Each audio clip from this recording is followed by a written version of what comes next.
अगर आप भी उन लोगों में से एक हैं जिन्हें लगता है कि दुनिया की कोई भी चीज आपको चौंका नहीं सकती, दुनिया की कोई भी खूबसूरती आपका ध्यान अट्रैक्ट नहीं कर सकती, तो एक बार आपको मानसरोवर झील के पास जरूर जाना चाहिए, क्योंकि उसके बाद आपके सोचने का तरीका ही हमेशा के लिए बदल जाएगा। मानसरोवर की लोकेशन की बात करें तो माउंट कैलाश से सिर्फ 35 किलोमीटर दूर कैलाश पर्वत के ठीक नीचे मानसरोवर और राक्षस ताल नाम की दो झील हैं। यहां राक्षस ताल खारे पानी की झील है, तो मानसरोवर का जल बिल्कुल मीठा है। मानसरोवर झील की यात्रा पे गए बहुत से लोगों का यह भी कहना है कि अगर मानसरोवर झील के ठीक सामने बैठकर ध्यान लगाया जाए तो थोड़ी ही देर में ऐसा महसूस होता है जैसे आसमान से तारे नीचे उतरकर झील पर गिरते हों और थोड़ी देर बाद वापस ऊपर चले जाते हों। आसमान से झील और कैलाश के ऊपर गिरते इन सितारों का रहस्य आज तक कोई नहीं सुलझा पाया, लेकिन इसका अनुभव सैकड़ों लोगों ने किया है। तिब्बत के लोग इस झील को मापन युत्सो भी कहते हैं। हिंदू धर्म ग्रंथ की माने तो वैदिक काल में ब्रह्मा ने अपनी मानसिक कल्पना से इस झील का निर्माण किया, इसीलिए ब्रह्मा के मन से पैदा हुए इस झील को मानसरोवर झील कहा जाता है। यहां मानस का मतलब दिमाग है, तो सरोवर का मतलब झील है। विष्णु पुराण में भी इस दुनिया की 5 पवित्र झीलों का जिक्र मिलता है, जिनमें से एक मानसरोवर झील भी है। नेपाल से करीब 50 किलोमीटर और भारत के उत्तराखंड से 100 किलोमीटर दूर तिब्बत के साउथ वेस्ट रीजन में ये दोनों झील मौजूद हैं। हिंदू धर्म में यह भी माना जाता है कि मानसरोवर सूर्य की छवि है, तो वहीं राक्षस ताल चंद्र की छवि है। मानसरोवर झील का पानी छलक कर राक्षस ताल के लेवल को मेंटेन करके रखता है। हिंदू जहां कैलाश को भगवान शिव का निवास मानते हैं, वहीं पौराणिक ग्रंथ ये भी कहते हैं कि भगवान शिव ने ही मानसरोवर झील का भी निर्माण किया था और देवी पार्वती इस झील में स्नान करने आया करती थी।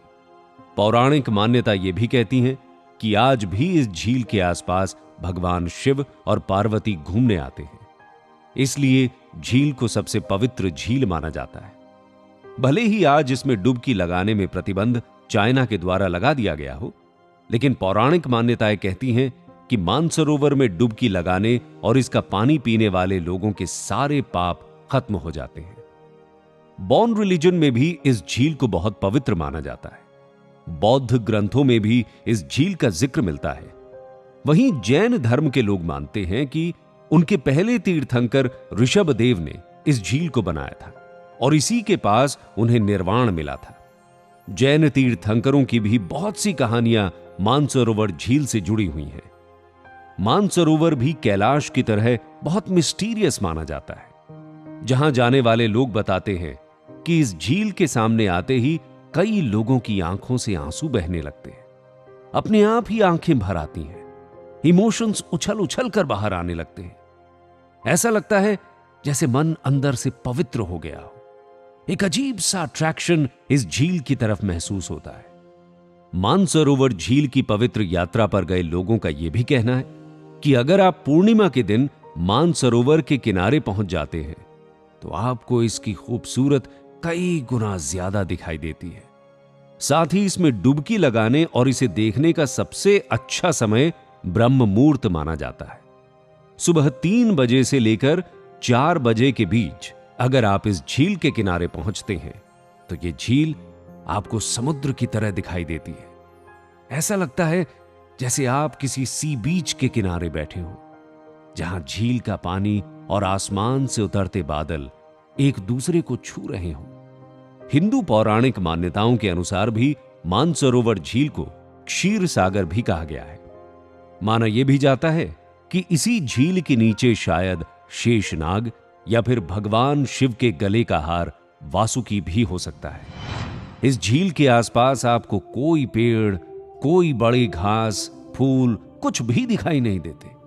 इसके आसपास सिर्फ सवाना घास के मैदान हैं, जिसकी घास बहुत छोटी छोटी है।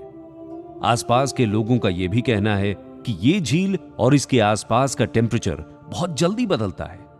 कुछ ही समय में आपको ठंड लगती है तो कुछ ही पल बाद ऐसा लगता है जैसे गर्मी कई गुना ज्यादा बढ़ गई हो। इन सवाना घास में लेटने का अनुभव जिन लोगों ने लिया है, उनका भी कहना है कि घास कभी ठंडी तो कभी बहुत ज्यादा गर्म महसूस होती है, लेकिन झील का पानी हमेशा ठंडा और मीठा ही रहता है। अक्सर रात के वक्त और सुबह सुबह, जिसे हम ब्रह्म मुहूर्त भी कहते हैं, कैलाश मानसरोवर की यात्रा में गए हुए लोगों ने झील के ठीक ऊपर आसमान में यूएफओ को उड़ते भी देखा है, जिसे लोग एलियन से जुड़ा हुआ मानते हैं।